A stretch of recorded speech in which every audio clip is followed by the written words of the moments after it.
Bom, eu imagino, professor Alessandro também, claro, fica à vontade para trazer sua opinião, mas eu acho que imagino que a gente precisa pensar, para começar a entender esse fenômeno tão complexo, a partir da sua visão histórica, mas também sobre os efeitos que isso traz sobre nós hoje, né? Quando a gente fala de relações étnico-raciais, quando a gente fala das construções sociais sobre isso, estamos também relacionando, observando sobre como historicamente esse fenômeno foi se dando, nas estruturas, as dinâmicas, as relações em que nós temos uma cultura ou um meio social que vai, de certa forma, priorizar os reforçadores ou priorizar certos privilégios para um determinado grupo a depender de certas características e vai dificultar o acesso ou privilégios ou vai dificultar o desenvolvimento de um outro grupo a depender também das características morfológicas deste outro grupo, né?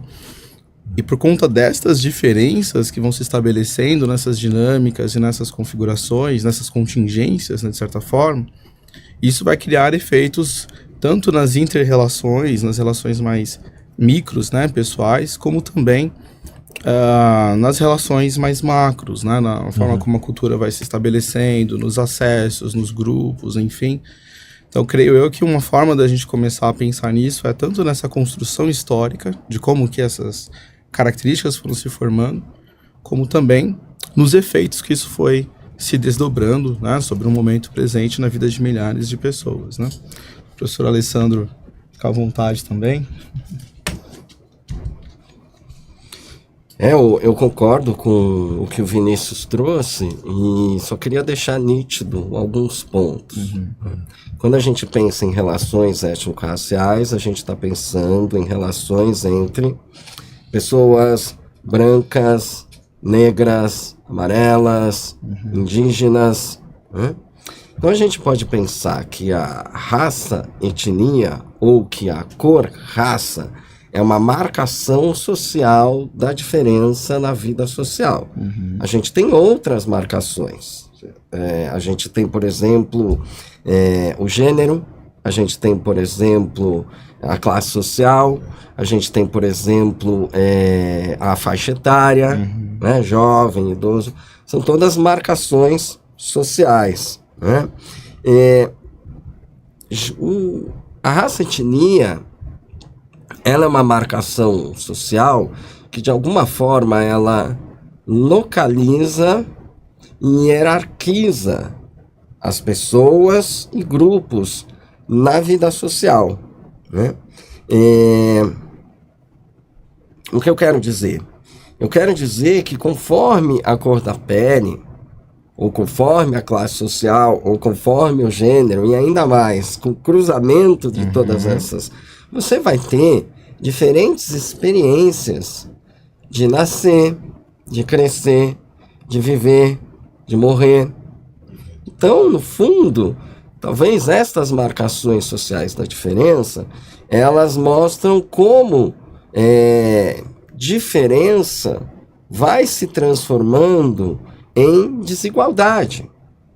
Então, no fundo, nós estamos falando de categorias, raça, etnia, gênero, classe, que falam das fronteiras de poder na sociedade. Sim. E é interessante o termo marcação, né? Porque não é... A gente às vezes usava marcador, mas marcação eu achei legal porque você vê que é uma ação que tem sido construída historicamente. Você coloca o ser humano, né, a construção histórica do ser humano aí nesse termo. Foi essa ideia de usar o termo marcação que vocês tiveram? Eu gostei muito. Estamos trabalhando com isso, né? É o pesquisador Pedro Ambra, que eu acho que é alguém que merece vir aqui no pareamento também. Eu vou te passar o contato com ele. Vai ser um prazer. Ele é professor colaborador lá no Departamento de Psicologia Social, no Instituto de Psicologia, está fazendo pós-doutorado comigo. E ele também é professor na PUC de São Paulo, né? E nós estamos fazendo uma pesquisa agora que se chama Saúde Mental marcadores sociais da diferença e sucesso acadêmico de estudantes universitários em tempos de fenômenos extremos.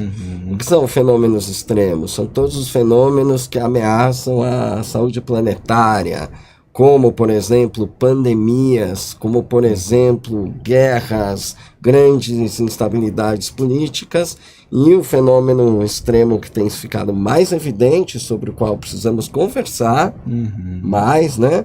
E trazer um letramento para a sociedade, também recomendo muito um pareamento com isso, é o tema das mudanças climáticas. O último episódio do pareamento foi sobre mudanças climáticas, vou deixar inclusive na descrição do episódio e vou colocar um card para quem está assistindo no YouTube também, aqui para o pessoal poder acompanhar. E esse eu acho que é um tema realmente importante. Se a gente pode pegar, a gente pode pegar esse exemplo, né? A marcação social da raça e etnia no cruzamento com a classe social, ela vai dar em diferentes experiências de resiliência às mudanças climáticas. Exato. Eu acho que um ponto legal também de pensar na questão da marcação, né? Enquanto construção histórica, nos leva a pensar que não é uma naturalização, ou não é algo natural, no sentido de que a forma como são vistas as pessoas dentro dessas marcações, ela é totalmente construída. Então, quando se atribui a questão do privilégio, das dificuldades, das diferenças das experiências de viver, de morrer, como o professor colocou, isto não é naturalmente dado, mas é construído dentro das relações sociais, isso é construído ao longo de um período histórico, ao longo de uma lógica política e econômica também, né? Então, esse é um ponto importante, até porque a própria ideia de raça, por exemplo, ela não é tão sustentada biologicamente, né? Ela é muito mais fundamentada a partir de como as relações vão se dando, tendo como essas indicações as diferenças morfológicas, né? Então, o conceito de marcação, como o professor tem colocado, acho que nos ajuda a pensar, inclusive, nesses termos, né? De que não é algo tão natural, que é algo construído, que é algo que se dá dentro das relações, né? Cara, é legal isso que você falou, Vini, porque a gente tem... Hoje, por exemplo, se você for pegar o censo, né? O pessoal fala sobre a pessoa ser autodeclarada, né? A pessoa se autodeclara. Poxa, dependendo do tipo de diferenciação histórica, cara, até esse número do censo, na verdade, seria mais interessante. Dependendo de como você se coloca, talvez você se coloque em um ponto ali que você fala, cara, não quero me identificar com este grupo. Não sei se faz sentido isso que eu falei, dependendo da maneira que se constrói. Sim, faz todo sentido, e eu gostei muito de vocês dois trazerem, eu acho que duas ciências que são muito importantes quando a gente quer pensar relações étnico-raciais: história e demografia. Então, a história, porque ela pode te mostrar, você pode escolher caminhos que são contar a história, digamos assim, dos vencedores ou contar a história dos vencidos, do ponto de vista, né? E ela tem fatos históricos, você consegue mostrar na história. Olha, eu me dedico muito à área de história da psicologia, né? E ao me dedicar nessa área, eu descobri que os principais autores da psicologia social no Brasil, no período deles, que era o período de 30 até 50, quando o pensamento psicológico está se estruturando dentro das academias de medicina no Brasil ou dentro do direito, todos eles eram comprometidos com o estudo das relações étnico-raciais. Estavam pensando as relações étnico-raciais, porque o Brasil é um país plurimultiétnico-racial, né? A história também nos mostra que no período de... Só para dar um exemplo da história, né? No período de 1884 a 1887, é isso? Foi feita uma conferência, depois a gente pode precisar a data, foi feito, mas me parece que é isso. Foi feita uma conferência, que é a Conferência de Berlim, entre os países europeus. E lá eles decidem quem vai colonizar e quem vai ser colonizado. A partilha lá da eles decidem, eles fazem a partilha da África. Lá, Portugal tem obstado o seu projeto. Para você olhar, Portugal tinha Angola e do lado Moçambique. A ideia era ter a faixa, toda aquela faixa. Né? Nessa conferência também é definido o fuso horário do mundo, cujo centro seria Londres. Né?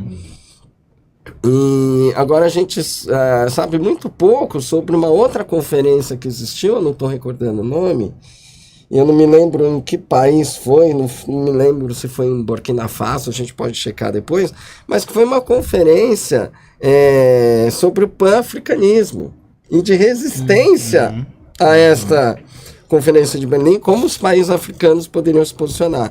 Bom, então, história é muito importante. A gente vê, havia leis para negros não irem na escola, havia leis, né, marcos regulatórios. Do outro lado, a demografia, porque quando você traz esse dado do IBGE, a demografia, ela consegue te mostrar nos pontos de uma escala exatamente essas diferentes experiências de nascer, viver, morrer ou ser morto. Conforme a cor da pele das pessoas, a classe social, gênero. O gênero. Né? Esse foi um dos cortes do Pareamento. Se você chegou até aqui, deixa um like, assim o YouTube vai saber que esse conteúdo pode ser interessante para pessoas que têm interesse parecido com o teu. E também deixa um comentário, né? Comenta se você gostou do episódio, se você gostou do corte, o que você gostaria de ver aqui no Pareamento. Muito obrigado pela tua audiência, a gente se vê no próximo.